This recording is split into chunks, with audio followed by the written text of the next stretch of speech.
안녕하세요. 임준입니다. 자, 오늘은요. 제10강 정치와 경제 부분을 같이 살펴보도록 할 텐데요. 먼저 정치 부분은 1과부터 5과까지 이렇게 5개의 꼭지로 준비해 봤습니다. 자, 먼저 민주주의에 대해서 이야기를 해봐야 될 텐데요. 자, 대한민국은 민주주의를 바탕으로 기초로 한다라는 걸 알아두시고요. 그래서 대한민국 헌법은 법 위의 법, 아주 중요한 법인데요. 거기에 대한민국은 민주주의다, 민주주의를 기초로 한다라는 말이 잘 나타나 있습니다. 대한민국은 민주공화국이다. 그 다음에 보면요. 모든 주권은 국민에게 있고 국민으로부터 나온다라는 말이 나와 있습니다. 대한민국 사람들은 모두 다 알고 있는 사실이고요. 여러분들도 알아두시면 좋을 것 같습니다. 대한민국은 민주주의가 처음부터 있었던 것이 아니라요. 여러 가지 사건을 통해서 조금씩 발전했는데요. 어떤 사건이 있었는지 봅시다. 먼저 정부가 수립이 됩니다. 언제냐면 1948년 8월 15일에 정부가 만들어지죠. 그럼 7월 17일에는 뭘 했을까요? 이때는 법을 제정했습니다. 법 제정을 한 날이라서 제헌절이라고 얘기를 하죠. 자, 그리고요. 4.19 혁명이 있었고요. 4.19 혁명을 통해서 독재를 이겨낼 수 있었습니다. 광주에서는 5.18 민주화 운동이 있었는데요. 이때는 1980년입니다. 6월 민주항쟁 1987년에 6월 민주항쟁을 통해서 민주주의는 더욱더 발전하게 되는데요. 자, 이것을 통해서 대통령을 국민이 직접 뽑을 수 있게 됩니다. 그것을 대통령이 직접 선거로 뽑는다라고 해서 대통령 직선제라고 합니다. 그래서 6월 민주항쟁과 4.19 혁명은 성공한 사건입니다. 자, 대한민국 정부가 수립된 날짜에 대해서 나와 있는데요. 1945년 8월 15일, 1948년 8월 15일, 8월 15일 똑같네요 라고 할 수 있는데 자, 이 부분이 다릅니다. 자, 이때는요. 일본으로부터 독립한 날 광복을 얘기하고요. 3년이 지난 1948년에 이때 대한민국 정부가 수립되게 됩니다. 대한민국 정부 수립은 1948년 3년 차이가 난다. 이렇게 기억해 두시면 좋겠습니다. 한국 정치에 대한 설명 중 옳지 않은 것, 틀린 것을 한번 찾아봅시다. 대한민국은 민주공화국이다. 네, 헌법 제1조 1항에 나와 있습니다. 헌법 1조 1항에 나와 있는 거 민주공화국이다. 네, 맞습니다. 대통령 간선제 간접적입니까? 아니요. 직접적으로 선거를 한다고 얘기했습니다. 그래서 직선제로 알아두시면 좋겠네요. 틀린 거니까 2번이 답이 되겠네요. 대한민국의 주권은 국민에게 있다. 이것도 역시 헌법 1조에 나와 있고요. 간접 민주주의를 기본적으로 한다. 대통령은 직접 뽑지만 민주주의이긴 한데 간접적으로 대표들이 정치를 하게 됩니다. 중요한 정책 같은 것을 결정하게 되죠. 이것도 맞는 표현입니다. 한국의 민주정치의 발전에 긍정적 영향을 준 사건이 아닌 것을 얘기했는데요. 자, 이 세 가지를 제가 얘기했습니다. 4.19 혁명은 독재를 막을 수 있었고요. 6월 민주항쟁을 통해서 직선제, 대통령 직선제를 얻어냈습니다. 5.18 광주 민주화 운동을 통해서도 민주주의가 발전하게 됩니다. 그런데요, 이 10월 유신을 통해서 독재가 이루어졌기 때문에 10월 유신은 민주주의의 반대 방향으로 흘렀다. 이렇게 생각하시면 되겠습니다. 대한민국의 헌법을 제정한 날, 제정했어요. 뭐를요? 헌법을 제헌절이라고 얘기하죠. 그래서 4번 제헌절이 답이 되겠습니다. 언제죠? 1948년 7월 17일 이렇게 기억하시면 되겠습니다. 한국의 선거제도를 알아보도록 할 텐데요. 4대 선거 원칙이 있습니다. 보통, 평등, 직접, 비밀이 있는데요. 자, 이거부터 살펴볼게요. 직접 선거라는 것은요. 직접 선거를 해야 된다는 뜻입니다. 그러니까 대신 선거를 하면 안 된다라는 뜻이죠. 어렵지 않죠? 자, 비밀 선거라는 것은 말하면 안 된다. 내가 누구를 뽑았는지 말하면 안 된다. 말 그대로 비밀이라고 생각하시면 되겠습니다. 자, 보통과 평등이 좀 어려운데요. 보통은 누구나, 평등은요 공평하게 이런 뜻입니다. 그러니까 보통 선거라는 말은요 어떤 사람은 돼요, 어떤 사람은 안 돼요 이런 것이 아니고요. 모든 사람이 투표할 수 있습니다. 이런 뜻이고요.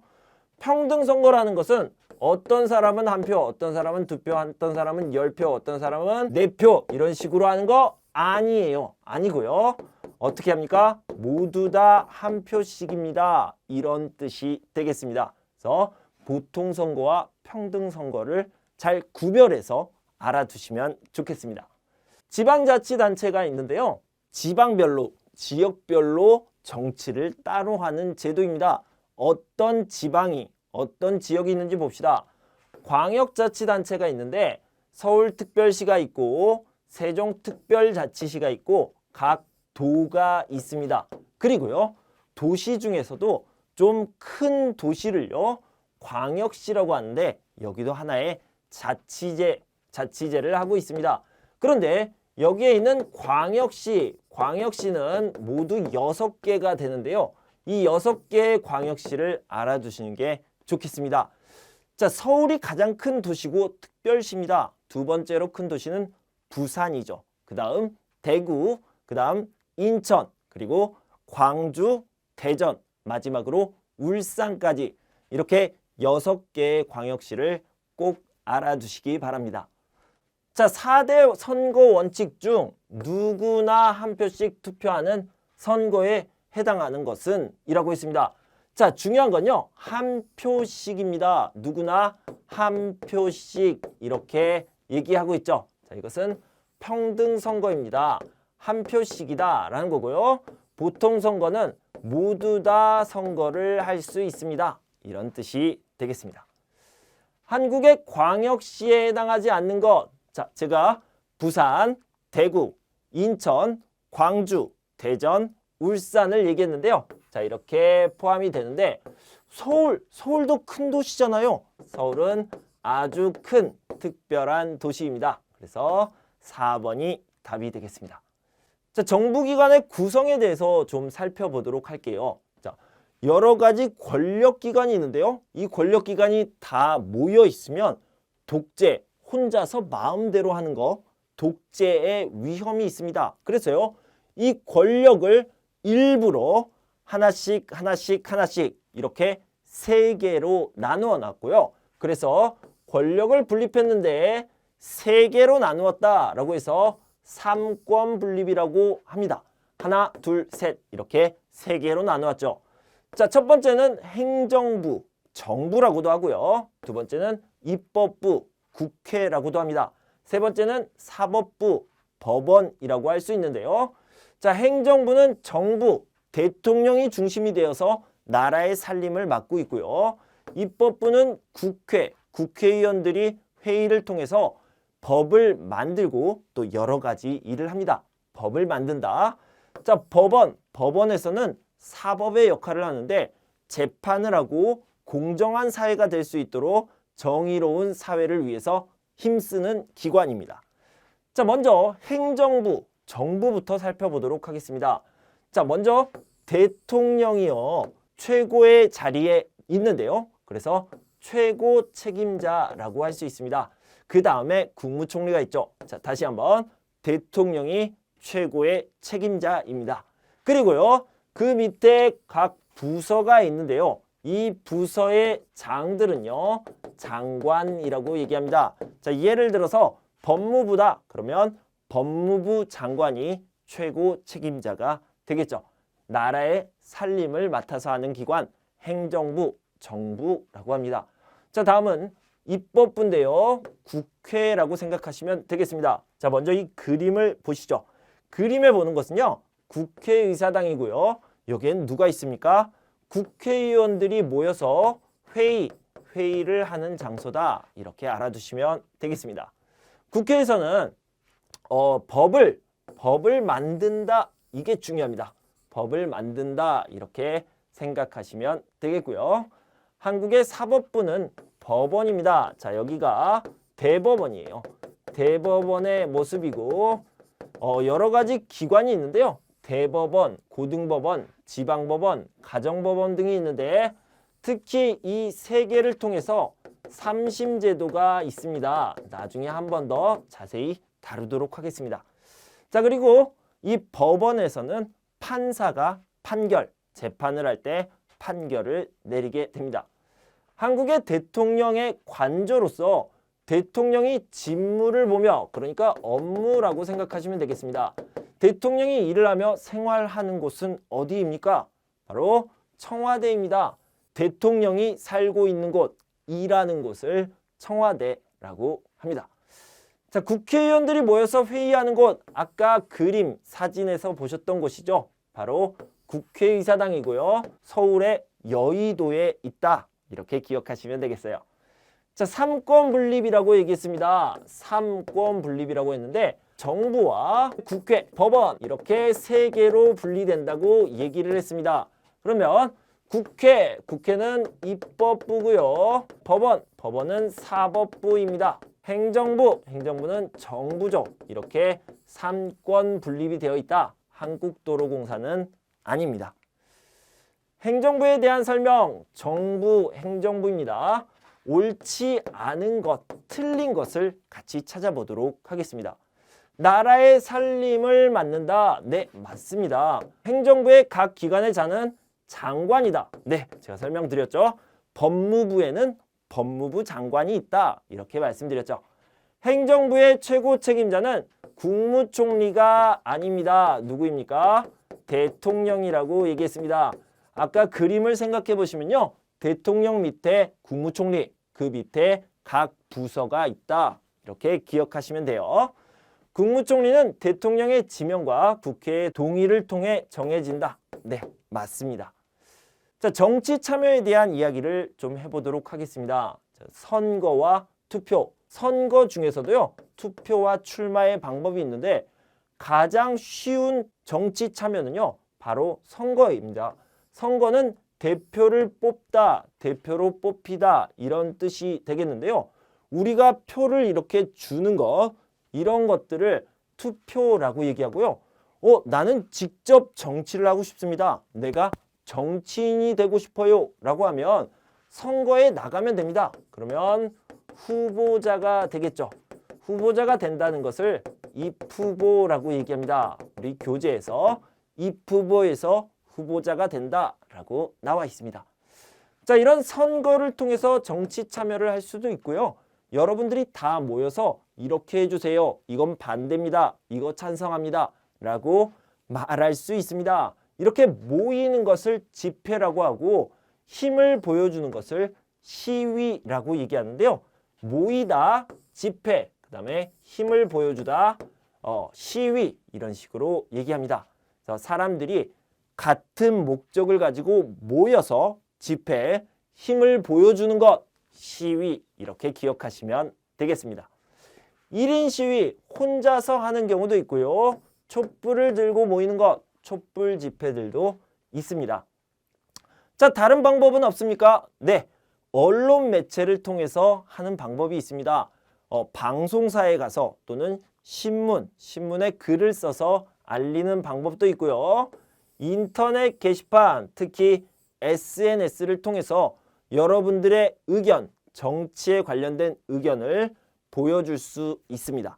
그런데요, 요즘은 청와대에 국민청원 게시판이 생겨서요. 이 부분을 많은 국민들이 이용하고 있다. 이렇게 알아두시면 좋겠습니다.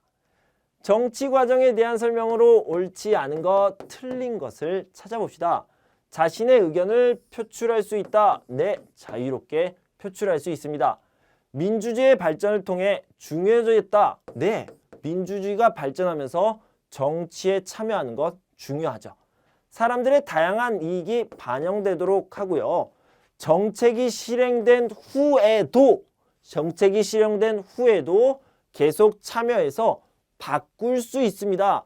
그 의견에 반대합니다, 찬성합니다 이렇게 의견을 낼 수 있습니다. 참여할 수 있다. 이 부분이 틀렸네요. 4번이 답이 되겠습니다. 정부와의 직접 소통을 위해 만들어진 제도가 있는데요. 청와대의 국민청원 게시판. 자, 우리가 인터넷을 통해서 이렇게 정치에 참여할 수 있게 되었습니다. 정치 참여 방법이 아닌 것은 먼저요. 선거를 통해서 또 투표, 선거 안에 투표가 있고요. 그리고 출마 이런 것들이 있겠죠. 자, 그리고 집회와 시위를 통해서 정치에 참여할 수 있다고 얘기했습니다. 출소 같은 경우는요. 여러 가지 뜻이 있는데 그 중에 하나가 잘못을 말하는 것, 고소하는 것을 얘기합니다. 법원의 잘못을 말하는 것. 이것은 정치 참여와는 거리가 멀죠. 자, 국제관계에 대해서 알아보도록 하겠습니다. 자, 국제관계의 첫 번째 부분은요. 남한과 북한의 관계를 얘기해야 될 것 같습니다. 그래서요. 남북관계부터 준비했는데 자, 1910년부터 1945년까지는 일본이 와서 한국을 점령했어요. 가지고 가서 정치를 했습니다. 일본 제국주의가 강제로 점령한 기간 일제강점기라고 얘기하고요. 1945년 8월 15일에 드디어 독립 광복을 하게 됩니다. 광복을 하고 3년이 지나요.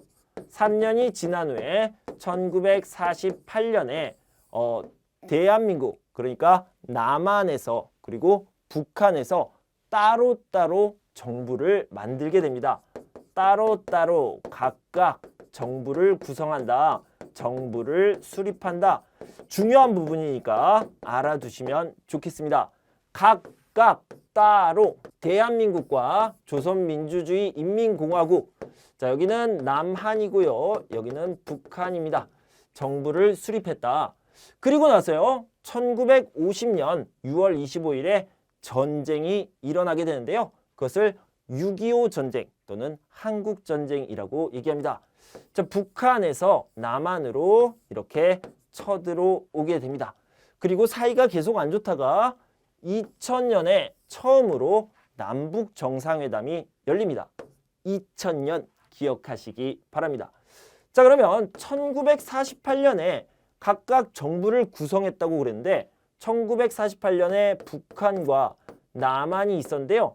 여기 경계선은 이렇게 바른 선 38도선이었습니다. 그래서 38선이라고 하죠. 그런데 1950년에 전쟁이 일어나면서 휴전선이라는 게 생겼어요.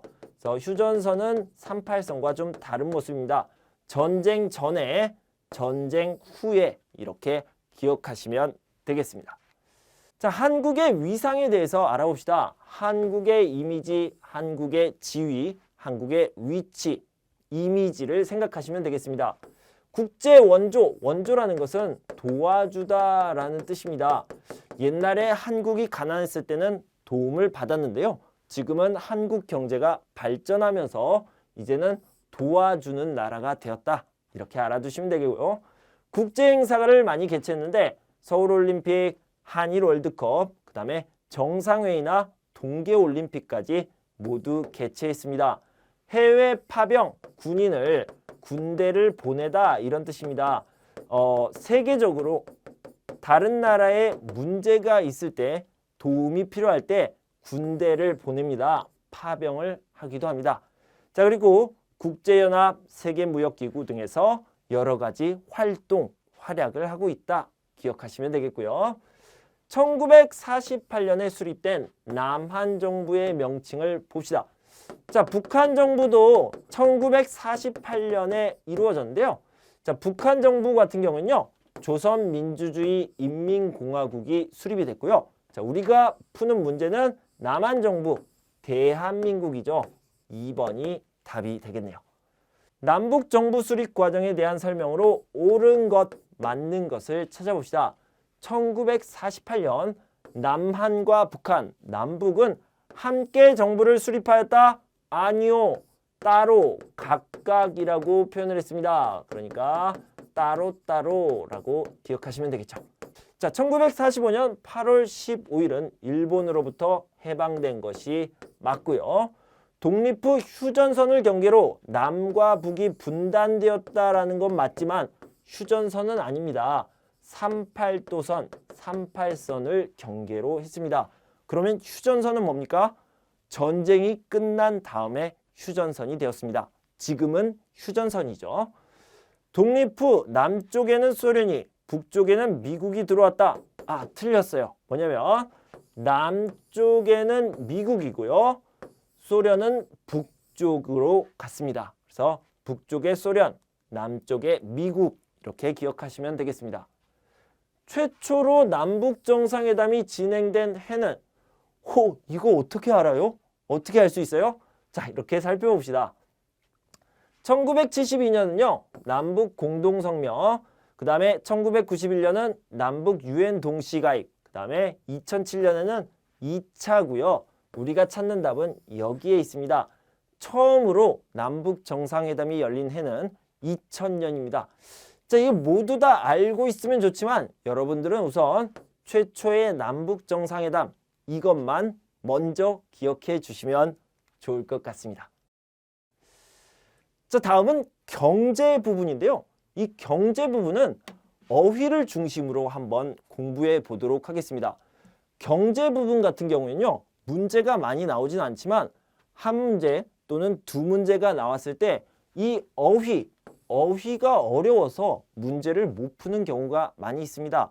지금부터 잠깐 동안 어휘 해설을 들으시면 여러분들이 경제의 흐름을 잘 알고 문제를 쉽게 풀 수 있을 겁니다. 자, 지금부터 시작해 볼게요. 자, 한국 경제의 역사, 한국의 역사가 아니라요. 한국 경제의 역사를 살펴볼 텐데요. 그래서 한국의 역사는 옛날부터 지금까지 조선시대, 고려시대 이런 걸 배워야 되겠지만 한국 경제의 역사는 현대사 부분을 생각해 보시면 되겠습니다.